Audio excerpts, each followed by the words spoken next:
Hi Pisces! This is Pisces Hub. Welcome to my channel. So for today's video, gagawa tayo ng daily reading for Pisces sa araw na ito. Okay? So alamin natin kung ano yung mga posibleng mangyari po for Pisces sa araw na napanood niya ito. This is a timeless reading, Pisces. So kahit anong araw, buwan, taon mo ito napanood, basta tugma sa sitwasyon niyo po, take lang. Okay? Pag hindi, huwag pong ipilit. Okay?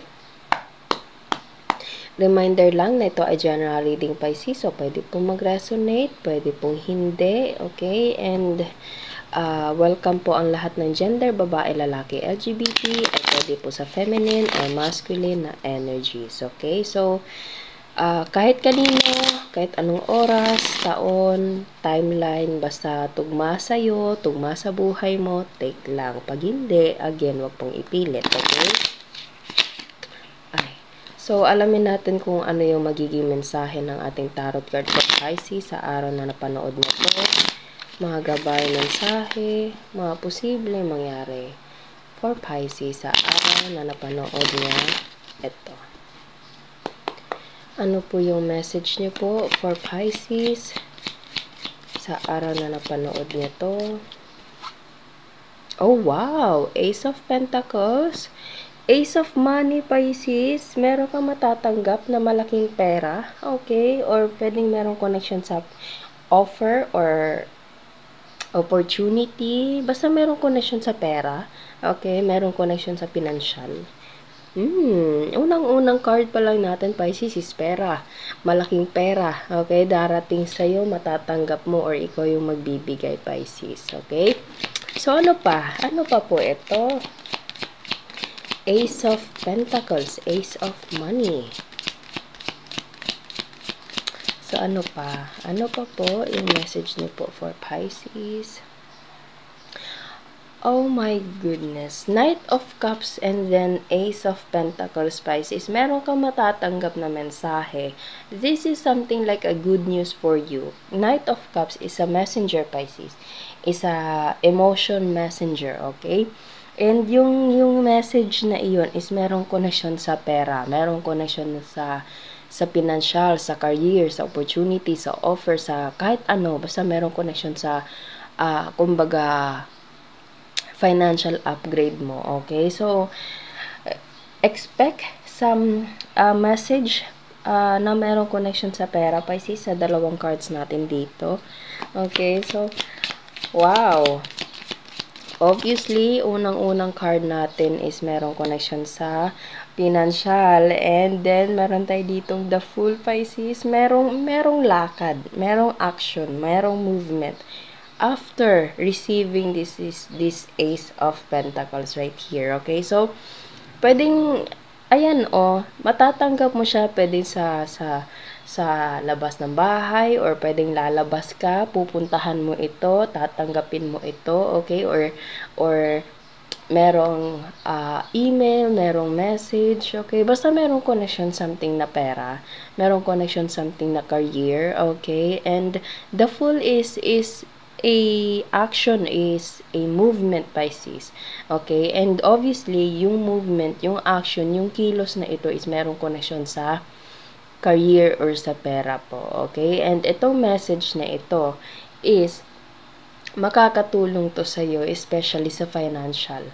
Okay, so ang ganda ng reading natin ngayon, lalong-lalo na sa pera. I think lumabas to or nagkaroon tayo ng reading nung nakaraang araw yata, Pisces. Check nyo na lang po sa ating channel na sinundan yata ng reading na ito.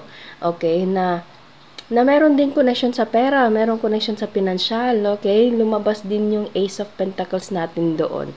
Okay, so pwedeng ito ay continuation about that reading, and ito, meron ka matatanggap na message, as I said kanina, na meron connection sa malaking pera. It's either ikaw yung makakatanggap or ikaw yung magbibigay, pero malaking pera ito, Pisces, and merong action, merong movement, merong kilos, merong journey, merong travel na magaganap po. With this, the Fool right here. Okay, so, ang reading natin ngayon is, most of the time is financial. Okay? So, ang ganda lang. So, ano pa po yung message niya po for Pisces sa araw na ito? Nine of Swords, merong something na parang pag-overthink, okay? Merong something na parang, pwedeng ito yung nangyayari, pwedeng nung nakaraang araw or kung ano man. Nine of Swords is something like overthinking, okay? Ina-analyze ng mabuti, iniisip ng mabuti kung ano yung mga dapat gawin, kung ano yung ganito, ganyan, okay? Pwedeng merong connection ito sa studies kasi nakikita nyo meron siyang notebook, libro, tapos may mga ano siya dyan, mga pencil pens, okay?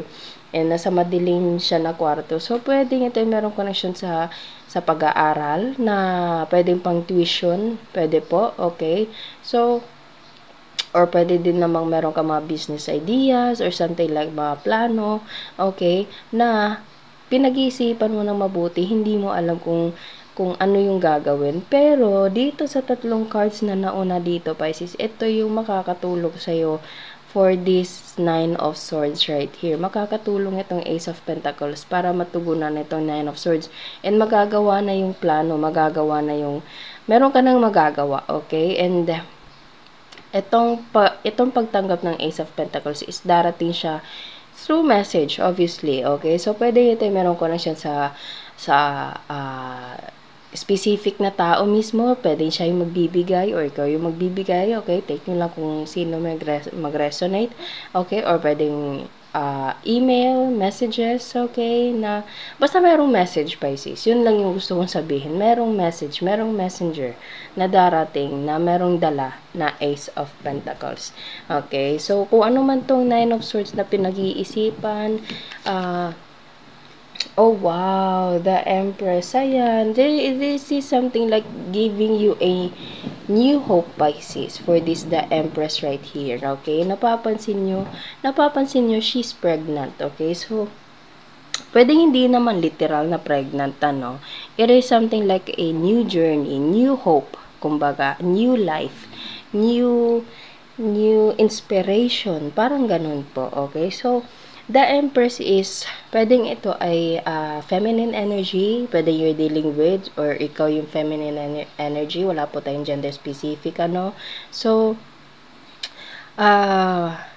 yun nga, parang magbibigay siya ng panibagong hope sa'yo, Pisces. Or, kumbaga, magpapasalamat ka na sobra na merong blessing na dumating sa'yo para matugunan itong Nine of Swords na nandito, Pisces. Ano? So, ang ganda lang na sa reading natin ngayon, merong help, merong tulong, merong financial, merong upgrade, merong abundance, especially financial na darating for you, Pisces. Okay? I'm so happy. Sobrang ganda, sobrang saya. Okay? Lalong-lalo na sa financial. Okay? So, kuha tayo ng mga initials, random words, kung sino or ano po yung mga konektado for Pisces sa araw na ito. Meron tayo ditong Dimples and E.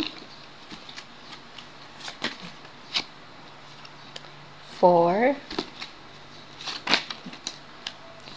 O, trabaho. Yan, ano pa? 7.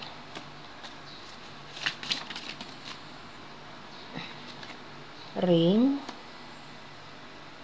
Okay. So, isa pa. Sige pa. Isa pa po. 1. 7, 4, 1.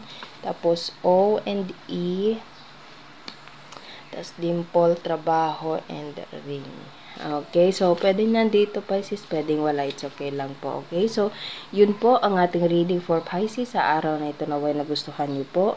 Huwag niyo po sanang kalimutan na mag-like at mag-subscribe po sa ating channel and click the bell button, Pisces, para ma-notify po kayo sa next videos na i-upload natin. Okay, so thank you, Pisces, and God bless.